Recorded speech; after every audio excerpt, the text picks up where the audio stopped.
What's up, you guys? Episode number 15 of the Proper Form podcast. We've got an awesome guest named David Walker, a good friend of mine and my wife's. But this episode, specifically today, we discuss his time as a successful college football player. But even kind of more excitingly, what I was perplexed by, we really dive deep into the value of our kids gaining success in their adventures through finding what they want to do with their athletic career. We discuss more of how we can impact their character, their personality, how we can build them up and help teach them the lessons within those extracurricular activities and really build them up as a person, not necessarily based off their outcomes and their performance. So here we go. Check out this episode with David Walker.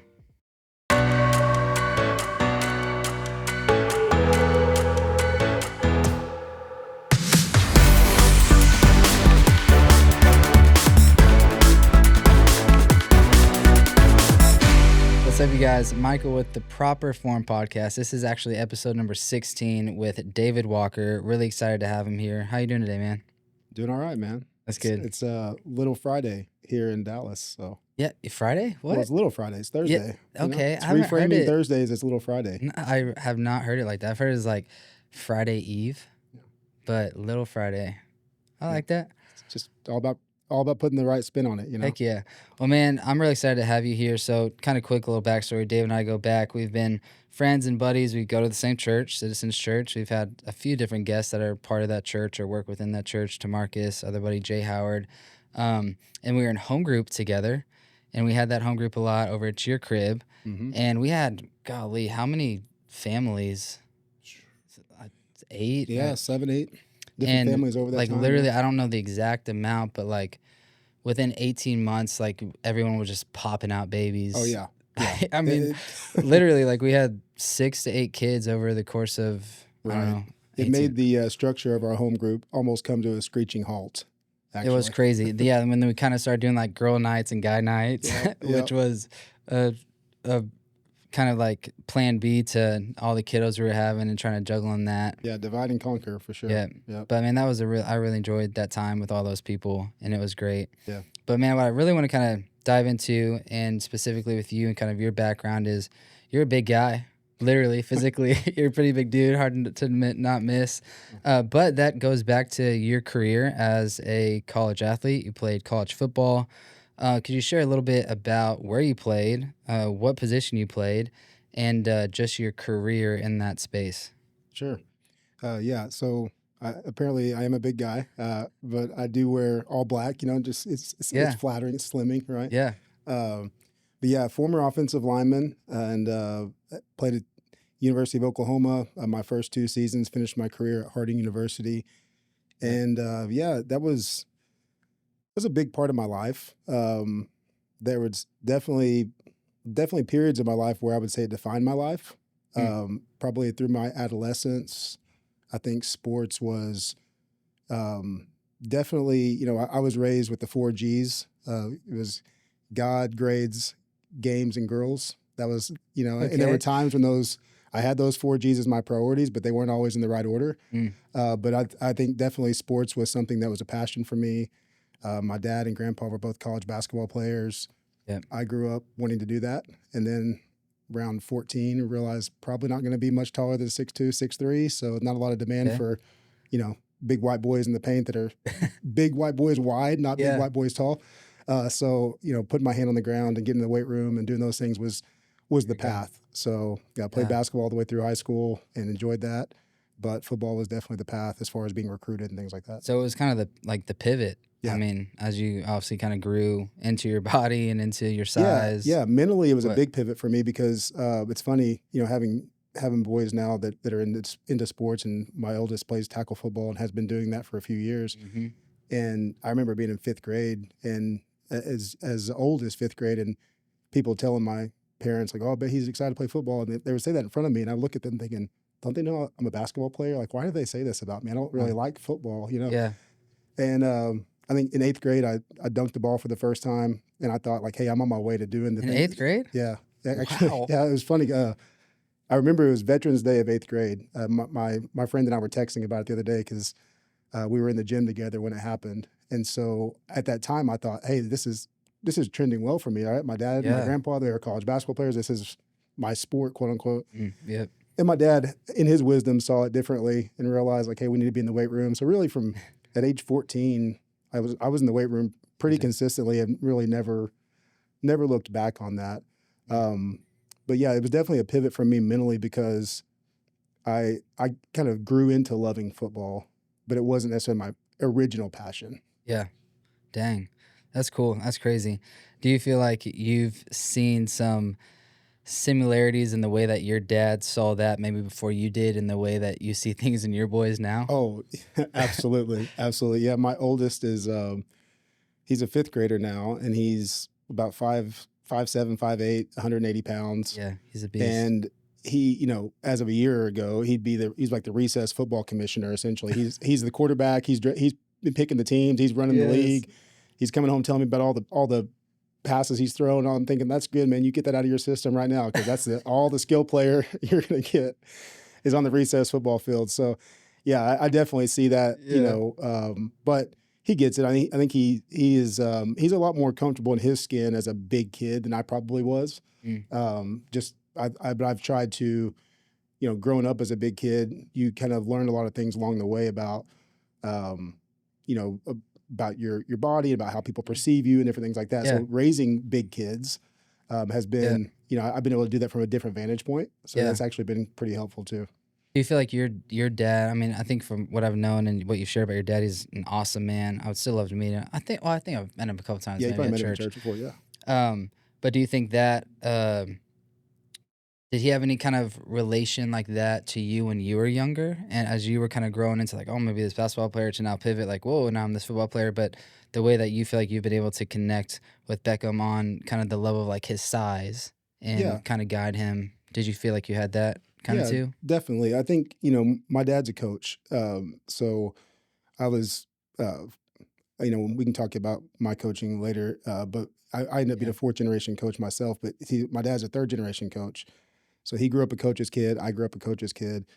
And in that space, like we call them CKs. And if you're a coach's kid, it's just, what that means. Like, hey, oh, he's a CK. And that comes with he's been taught the game the right way. He understands how to approach sports the right way. Mm. He has a proper perspective because he's a coach's kid. He's learned the game from a different vantage point, Yeah. from a team vantage point, from a psychological standpoint. So I think my dad did a great job of crafting my sports experience in a way where it's like, hey, he's putting me in positions to be successful. He was always willing to work with me Yeah. to the extent that I was willing to go after it. Mm. So, and I think that was always healthy where it wasn't a situation where he wanted it more than I wanted it. Yeah. And I think had that ever been the case, there would have been resentment, there'd be bitterness, there'd be, Yes. a lot of burnout and things like that. And that was never the case. So I was driven and he helped support me in that drive. Yeah. And I think what that's done for me is I started having those conversations far earlier with Beckham than my dad had with me because I understood what was possible. I think for myself growing up in Fort Gibson, Oklahoma, Yeah. you knew somebody that had played at a high level. Yeah. You didn't see them around. Yeah. You certainly weren't being coached by them or, seeing them in Target or whatever, right? Like, Yeah. but here in DFW, I mean, Beckham, my oldest, he's played for a handful of different NFL players. He's played for a lot of Division I guys. Yeah. All of his sports, he's been coached and trained by people who have been there and done it, right? So his worldview is like, hey, it's attainable. Mm. So at a young age, he started having these big dreams, and I set him down as young as like 6 years old, and I talked to him. I said, listen, I will help you achieve anything you want to do, and I believe anything's possible for you, but you've got to want it more than I want it for you. Because Yeah. if there's ever a day that I want it more than you want it for yourself, then that's going to be a big negative in our relationship. And Yeah. it'll show up down the road and you'll resent me for something. So let's make sure that, I will help you to the extent that you want to help yourself. Yeah. So, That's great. That's super cool. And do you feel I would like we can definitely come back to some of the your time as an athlete because I want to keep chewing on this with kind of the coaching. If you like, totally, I would love for you to touch a little bit on your coaching, but then also like you shared, it reminds me of my dad. Like I look back, I'm like, man, I was put into all these different combines and camps, and just the naive of like my dad, like, hey, we're going to another combine or this weekend. And I wanted to do it. I didn't Hmm. have any resentment. If anything, that's some of my most valuable memories with my dad Yeah. is hearing his voice in the stands and hearing his encouragement and him taking me to all these different colleges for camps and to be seen and whatnot. But how has, you did some coaching, but then also as a father, how has you kind of stepping back and letting some of these other pros or great Hmm. guys that are in this area, like, because you've had to be the one to pay and drive and Sure. take him to all those things. How is Yeah. that stepping back and letting other guys pour into him affected? Yeah, I think it's actually really healthy for kids to be coached by multiple people, right? They need to have different voices. They need to learn from different people. I think there's a tendency as a dad, especially if you've played at a high level or coached at a high level, there's a tendency for you to feel pressure to kind of help control their youth sports experience. And Mm, like you got to coach all the teams. And there were times where I've found myself coaching t-ball and youth football and basketball, and I yeah, eventually had to scale it back. Like I can't do all of that. Like I don't have yeah, the bandwidth, and I can't do everything. I can't do all this for Beckham and not do it for Chamberlain. So I've at some point, with your oldest, you can be a lot more aggressive, and you can yeah, raise your hand to say yes to more things. But eventually, you start to have to pick your spots. And so what I've kind of settled on was, coaching the basketball teams, football. I stepped back the last couple of years and let him play for other people, yeah, and he's playing for Legacy Christian now. He's in school ball, so that's been a good transition, and it's healthy because I'm able to see things from the stands and give him a different vantage point when he wants it yeah, without having to be dad and coach, which is a yeah, nice. It's refreshing actually not to have to be, because when you're coaching your kid, a lot of times you're hard on them because you have to be. One, because I don't want to go soft on them, right? I don't want yeah, them to be soft. So I'm going to make sure that they're able to take hard coaching, because I'm not going to be the last hard coach they play for, yeah, right? And also I'm not going to coach anybody else's kid harder than I'm going to coach my own, right? I mm, want the precedent of for that, course, and so yeah. So I think there's definitely been some value in letting other people go work with your kid, because at some point, you're gonna turn them loose to somebody, and they need to be able to handle, what that looks like, yeah, for for sure. sure. And did he play? I know he's been playing basketball. Did he play like any select football kind of before he started playing at LCA? Yeah, yeah. Or So Beckham started playing tackle football as a second grader, and I didn't play football until seventh grade. So, wow. down here in Texas, look, I grew up in Oklahoma, a small town where I thought we liked football. I thought we loved football, and then I moved down here, and it's like this is a whole nother thing. Yeah. And just the football knowledge that he had. So he started playing tackle as second grader with a bunch of third graders. Mhm. He'd been playing different sports with them, and they were all kind of ready to play tackle, and he's the biggest of all of them. So it's kind of like, who am I to say, no, my kid's not ready? Yeah. So, Yeah. and he wants it. I mean, as a kindergarten first grader, he was getting up watching College Game Day at 8 o'clock in the morning. I mean, he's Yes. ready to watch it. He talks it, he analyzes it. He'll stay up, we'll watch the last game of the night on Saturday night. Yeah. He's that guy, and so it's been a passion for him. So I was helping support that. So I was coaching the line for those teams, and it was a really good group of athletes. Like I said, the coaches were former D1 guys or NFL guys, Yeah. and so he was around a lot of good athletes, which I think is really important to get your kids around other good athletes, because if your kid's the best athlete on the team all the time, it's Mhm. actually counterproductive, Yeah. because they're not being challenged, not being held accountable. They're getting away with certain things.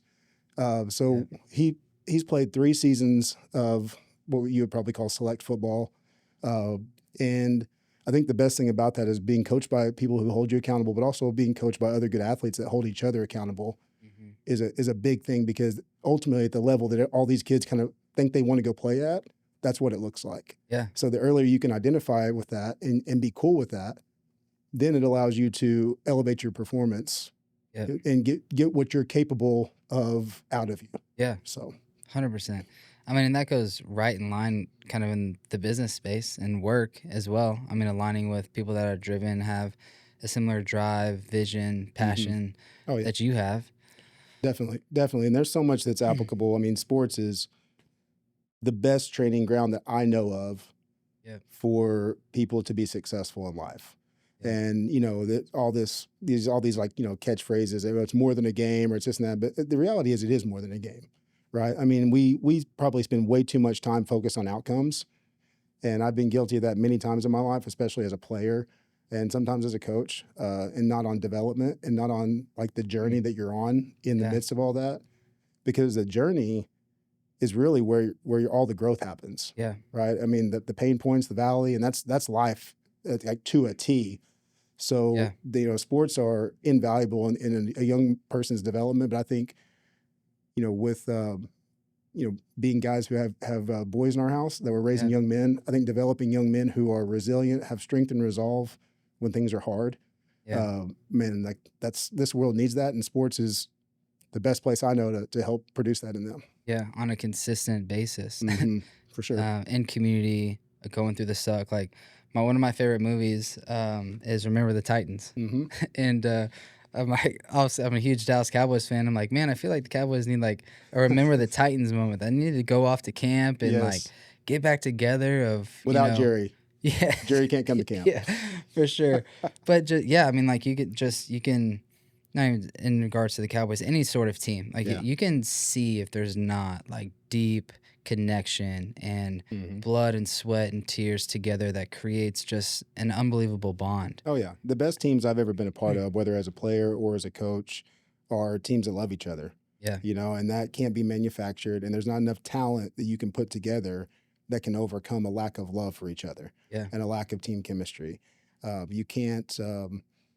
It's an invaluable thing that has to be developed, but it also has to be encouraged. It has to be valued, and it has to be celebrated and promoted. And it can't just be statistics. It can't just be highlights. We live in the Instagram reel world, right?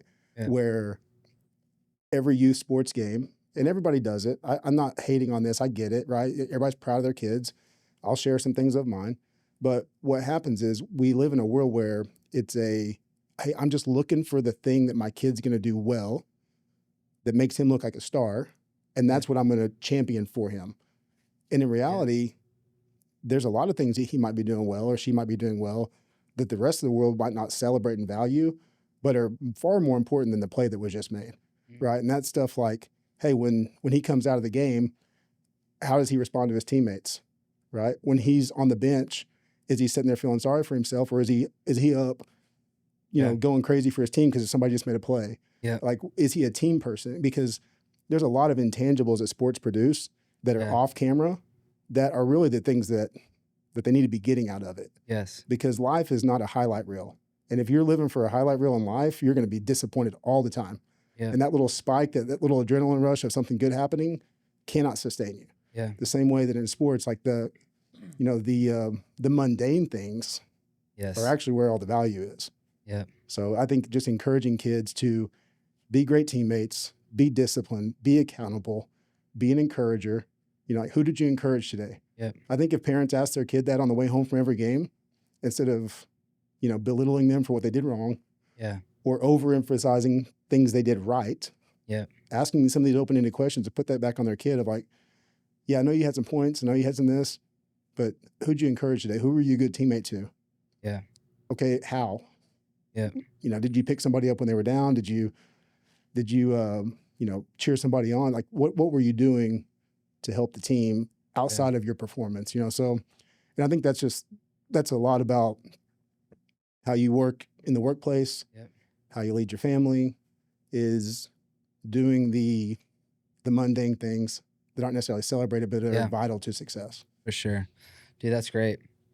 I mean, how do you think, kind of making little shifts, but keeping this similar journey and theme, how did that correlate into your career? Like, I mean, how did you, I mean, you got a beautiful ring on. I mean, how did your career finish at OU? Did you have a desire to even go pro? Because, I mean, 4 or 5 years before that, you weren't even thinking you were going to play football. How did that shift or change? I would say for me, and this is kind of to back up a little bit to answer your question, probably need to go back a little bit. So when you grew up in Oklahoma, this is pre-Oklahoma City Thunder. There was no pro team, and OU football was the pro team in the state of Oklahoma.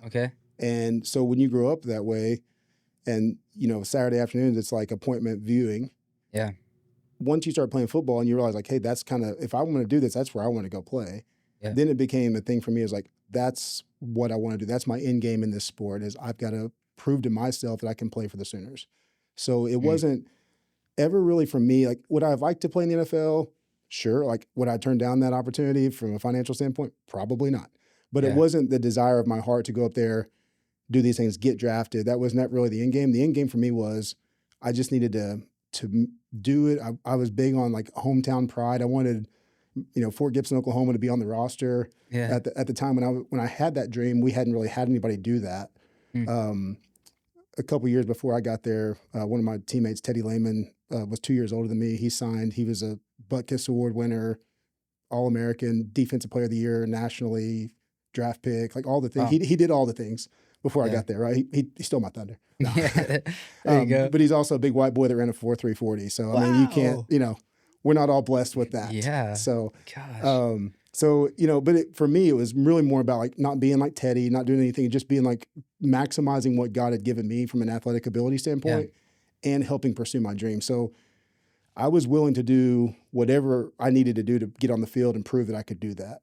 So my approach with that was, as I was being recruited, I was highly rated and under-recruited, which is a weird thing to say. But I was like in the Rivals.com world, like the Rivals 100. Yeah.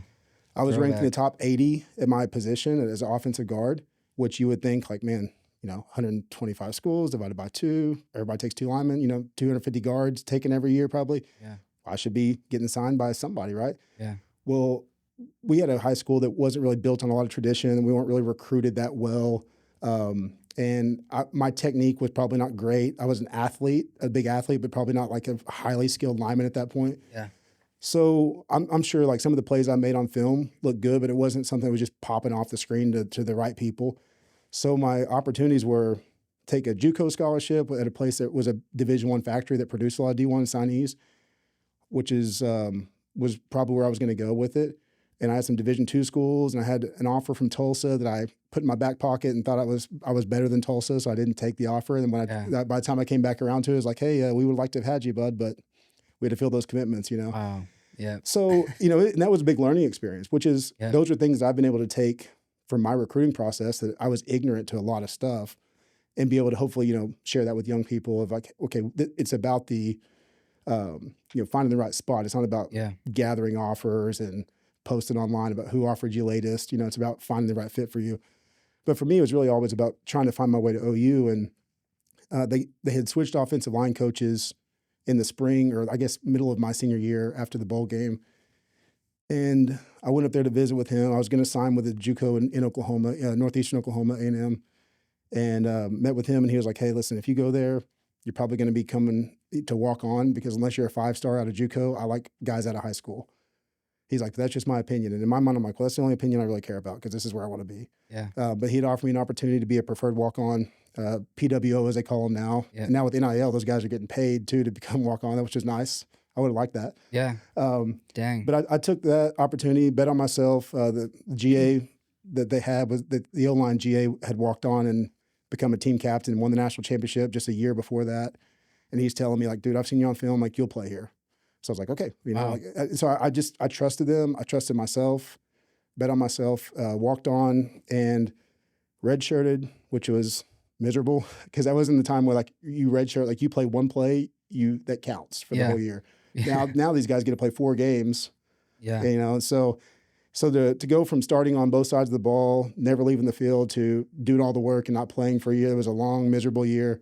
Yeah. But the next year comes around, and both of the years I was there, we were ranked number 1 in the nation. We won the Rose Bowl my freshman year. Second year, we're ranked number 1 in preseason, and I played in half the games that year and got to travel. I worked my way into the 2 deep. Nice. In every game I played in, we were ranked number 1 in the nation. So, which was a cool thing, because when I fell in love with OU football and wanted to play there, they actually weren't very good. It was like the worst, like the mid-90s before Bob Stoops. Yeah. Fast forward to my senior year, they just won the national championship, and now they're like the hottest team in the country. And now my dream got a little more challenging, right? Yeah. So that year unfolded, and when the spring came around, I was still not on scholarship. It was going to be really, you got to really start to get a scholarship at that position.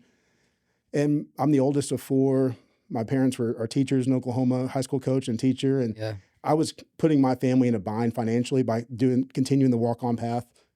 So for me, it was really more about, yes, I'd like to maybe see this thing through for 3 more years, but what's best for me, what's best for my family is for me to look for a scholarship somewhere else. So that took me on a path to Arkansas State, to Central Oklahoma, and then ultimately to Harding University. And that was I would call it like a year in the wilderness. Like in the Old Testament when Moses was leading into the Promised Land. Yeah. They kind of rebelled, and he said, all right, well, you're going to wander for 40 years before you actually get to go to the place I need you to go or want you to go. And I think me being a little bit hard-headed, like, I got to be at OU, I got to do those things, God was kind of like, okay, I'll let you do that. I'll let you get that out of your system. I'll let you check that box, prove yourself you can do it, but I got something else down the road for you.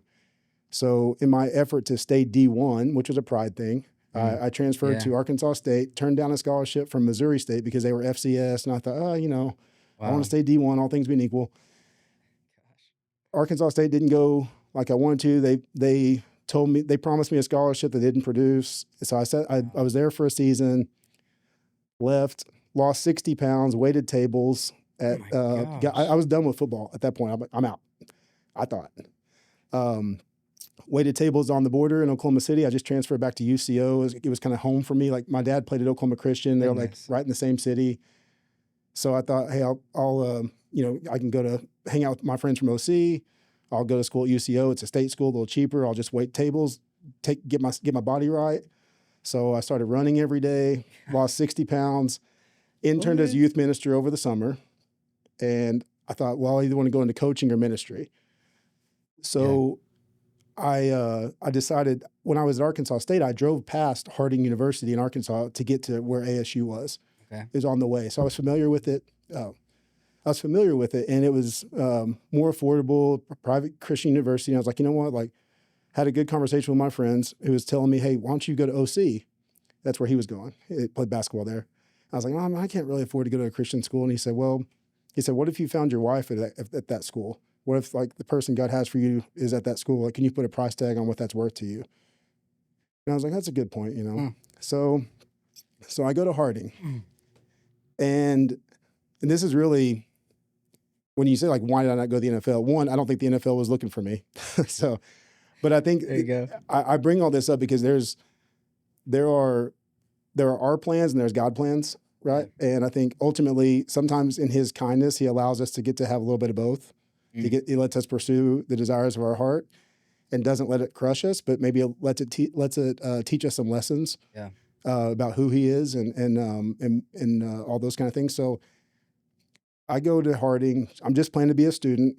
Again, like, I've lost 60 pounds. I'm a shell of myself from a football standpoint, but I have kind of, developed a discipline from playing at Oklahoma. Like, I can pretty much do anything. Like, running every day is easy compared to what I was having to be asked to do, and strength and conditioning and all the things they were requiring.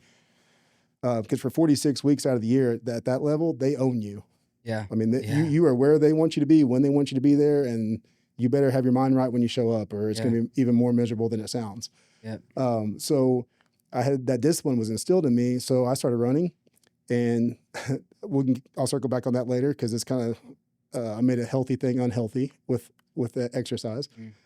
But September 3rd of 2005 is really when my life kind of took a major pivot. I would almost say, like, in certain ways, like, my life kind of began on that day, because I had gone home to watch my little brothers play high school football.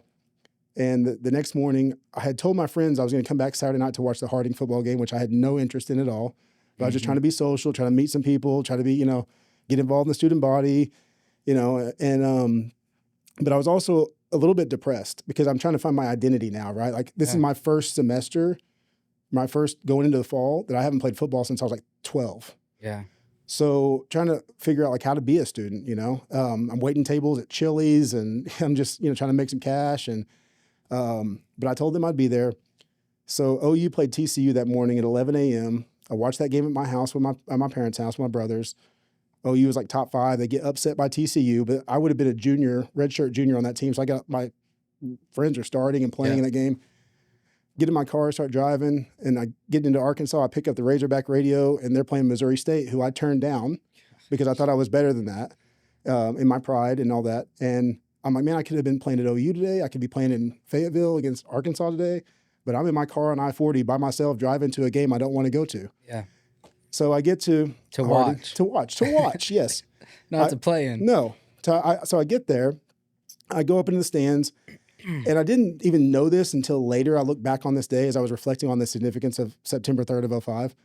But they were playing Missouri Southern, which was a school that had come to Fort Gibson High School to recruit me, interested in me. I wanted nothing to do with them. And I could have theoretically been playing against Harding in that stadium. Yeah. But instead, I'm walking, trying to find my friends, and I sit down, and I had my Big 12 championship ring on, and they had some girls with them that they asked me to, hey, can I see your ring? And they were passing it to these girls, not really because they wanted me to look cool, but it was all, I think maybe it made them look cool. Yeah. I was like, sure, okay, I have my ring. Check out my buddy's ring. Yeah, so it was kind of weird. I was like, sure. But as they were passing it down, I looked, and there was this blonde girl that I saw was going to get this ring, and I was like, well, maybe she'll think that's cool, So come to find out, she couldn't have cared less. But that ended up, I started seeing that girl on campus, and long story short, like, that's my wife. Yeah. Right? That's how I met my wife, was going to this game I didn't want to be at. And on that day, I could have been playing football in Norman, in Fayetteville, on that field in Searcy, but instead I was in the stands at a game I didn't want to be at, because that's where God had me to be on that day, right? And I think that's when I think about, like, what was my plan for my life. It would have been, I'm going to play for the Sooners for 5 years, and if it takes me 5 years to get on the field, even if that's like special teams, that's great. I'll do it. Yep. And he was basically like, no, I'm going to let you have all that in 2 years.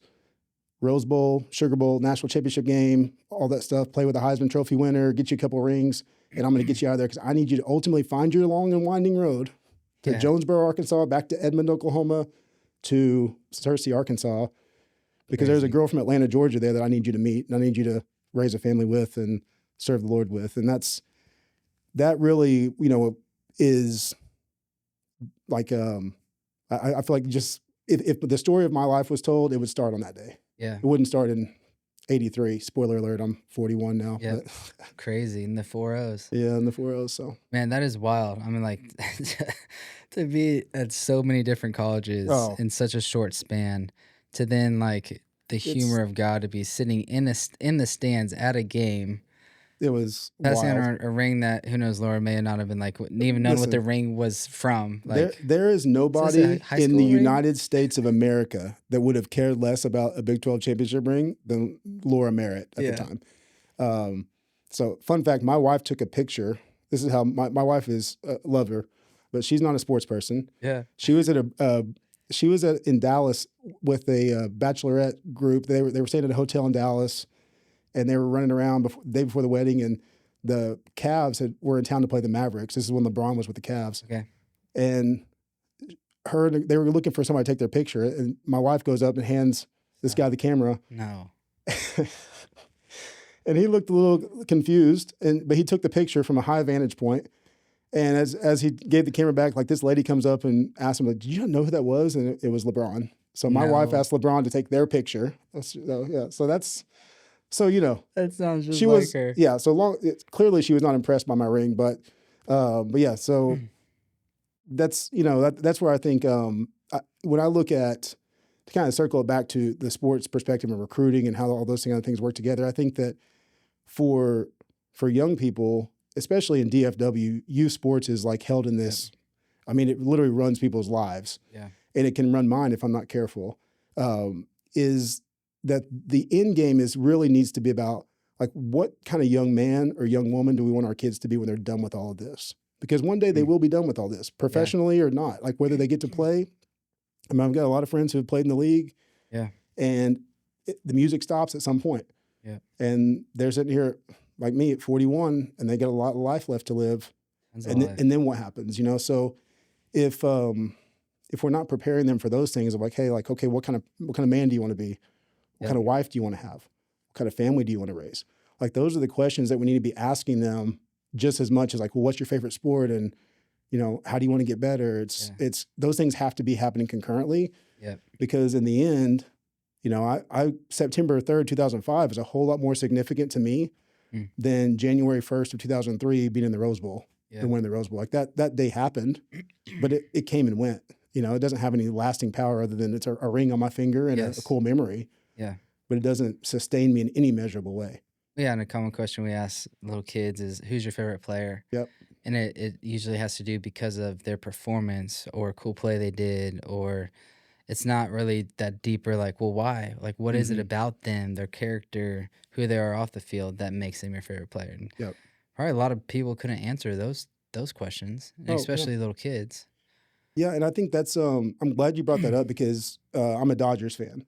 Yeah. And they just won the World Series, which was cool. But along the way, they had two pitchers that two of their primary relievers had one had a cross on his glove and the other had a scripture on his glove. And Blake Trinan is the Dodgers like primary closer, and he had a scripture from Proverbs on his glove. And during the National League Championship Series, we were watching, and I just pulled up the Bible and I'm reading it to the boys, and we were reading the scripture that's on his glove, you know, and it started leading Chamberlain, specifically my 8-year-old, to as he's evaluating players, he's like, "Are they a Christian?" Like he's asking me all the time, like, "Are those players Christians?" And like it's on his mind because he's kind of wanting to know, like he's curious, like, okay, I see they're good, but like, are they a Christian? You know, he's curious about who they are outside of sports, not just like not what their abilities are. Man, and I do think that's there are athletes out there that are doing those type of things, and not all of them are showy about it. And there's a lot of that go under the radar, but I do think that kids are paying attention. I think that's important for people to realize that that stuff matters and kids care. So 100%.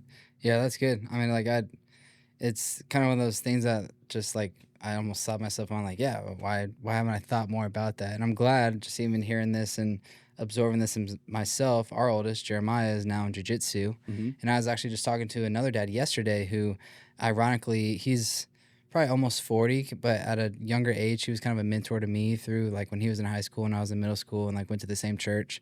And now it's really cool to see. He has 2 boys that are like right at the same age that Jeremiah and Josiah are at. And the dude is a bad A. Like, I mean, works for the department and does a lot of special kind of operational stuff. I don't know what I could share or not share, but like the dude could put you down quick. Yeah. And I was telling him, kind of just connecting on the wrestling, jiu-jitsu. He's done some fighting, professional fighting in his past. And I was talking about like, yeah, man, you know, Jeremiah's doing really well. He just moved up to a new stage. And, you know, thinking about maybe getting him into competing. And he kind of paused and stopped and then shared more on like why he thinks maybe kids shouldn't compete at a young age, on just a different perspective on a lot of what you touched on just like putting kind of this subconscious pressure on them of this performance, and how that, you know, just stepping back and taking more account into like how are they going to take that? How's that pressure going to be on their shoulders? Not just like are they physically ready because they have athleticism? Okay, now let's go compete. Right. And that kind of made me sit back and reflect more on like, okay, that's added a new perspective to my thought process on Jeremiah might have the athleticism to start competing in the next year or two, but you know, how do I gauge that and nurture that? Yeah. And help along that way. Well, that's a little bit different animal than maybe some team sports, right? Yep. I think, and you said the word competing, and I love that word. I love compete as a word. And I think that sports really teach you how to do that. And I think that the idea of competing, it's a sports word, but it's really a life word. Yeah. And I didn't used to think about it that way, but when I got done playing, I mentioned I started running, right? And I was looking for a way, like, I'm not in team sports anymore. I don't have a team. I'm not in the locker room. I don't have teammates. Yeah. And I miss the competition. Yeah. I miss the shared struggle. I miss the setting a goal and pursuing it. Yes. So, and having grown up as like a big kid, right? Where, you know, when you're a big kid early, sometimes you're not the big kid in the way you want to be, right? Yeah. The kids can say some, you know, fat boy or things like that kind of hurt you. And so I had lost 60 pounds. So now I'm like weighing less than 240. Yeah. I mean, 305 was the heaviest I ever saw. That's not the heaviest I ever was. Let's just say. But and I ate everything and anything to get there. You know, and then just no inhibitions, no control, no discipline in food. But I became real disciplined about running. I ran at least a mile a day, usually a minimum of like 3 miles a day. And I did that every day until Beckham was born. So I started on Christmas of 2004. when I thought I was done with football, Christmas Yeah. night, and I didn't stop until April 28th of 2013. That's So it was insane. over 8 years, 3,035 days of not skipping one single day of running, and that included 7 foreign countries and 20 Oh my something states. gosh.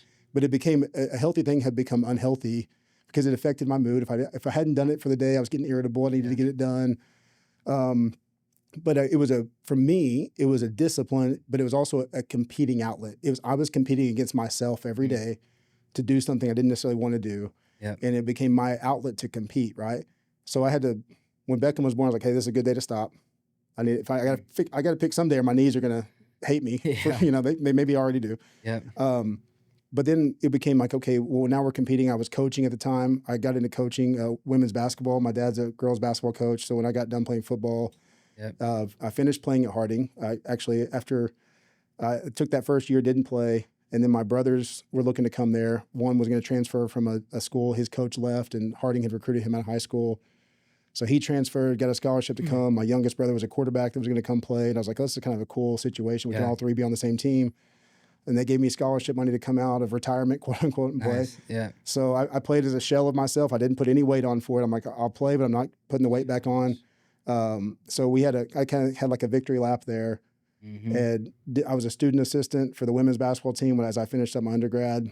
Did a GA at Arkansas for 2 years as a video coordinator, grad assistant. Thought I wanted to be a D1 head coach. And then ultimately the Harding job came open for assistant women's coach. And I took that and was there for 5 years. So when Beckham was born, I was in the coaching world. Yeah. Yeah. And in my running, I was, that was my competition outlet. But then it was like, okay, well, I'm still coaching. I got a place to compete in, right? But competing has become, I think, a mentality over my life that at first it was in a team sports setting and then it had to sort of evolve. Yeah.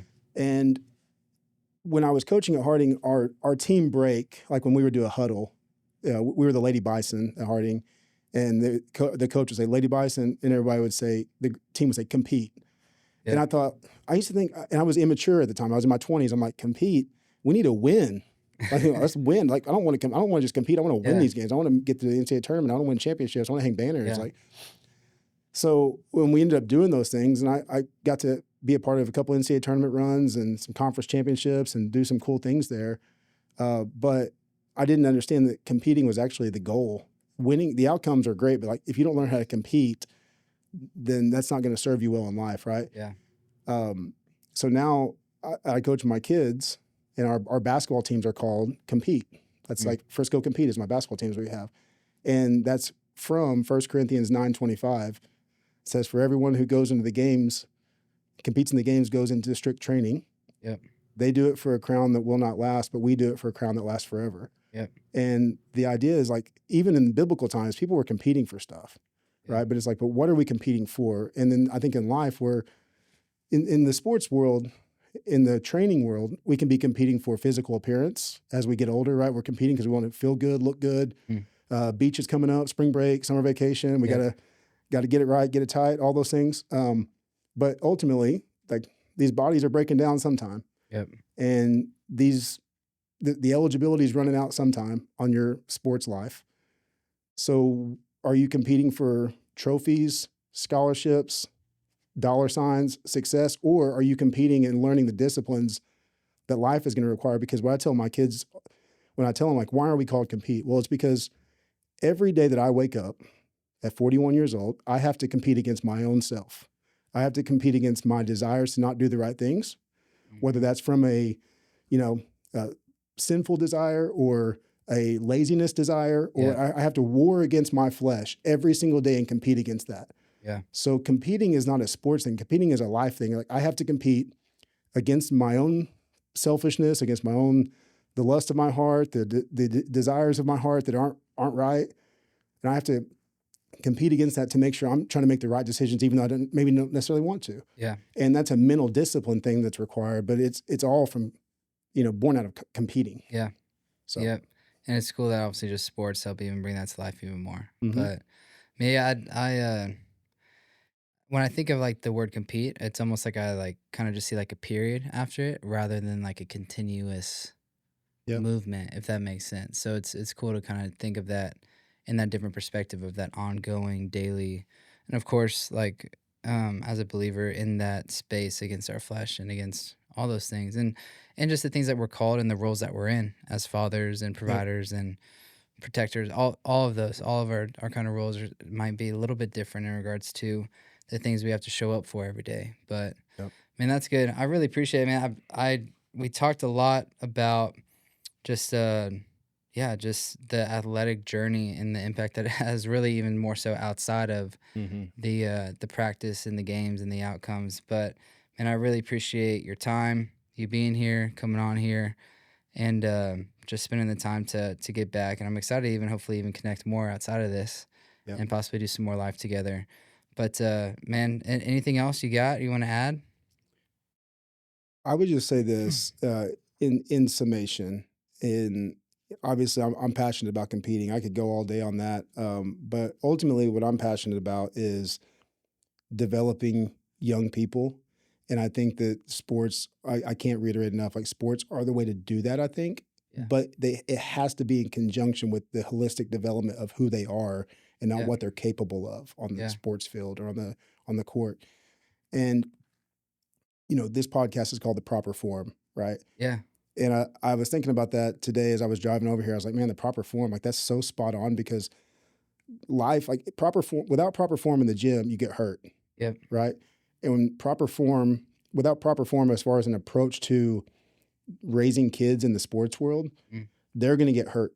Yeah. And it might not be physical, but it could be actually, if you burn them out and you overuse their body, 100%. Don't give them time to recover.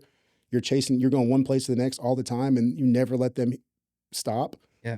Then that could get them hurt. But proper form also is like mentally, if you're putting too much on them for them to carry, if you're living vicariously through their success because you need them to do something to validate you and not to champion what they're capable of and help them that support their life journey, not just their sports journey, then that's bad form.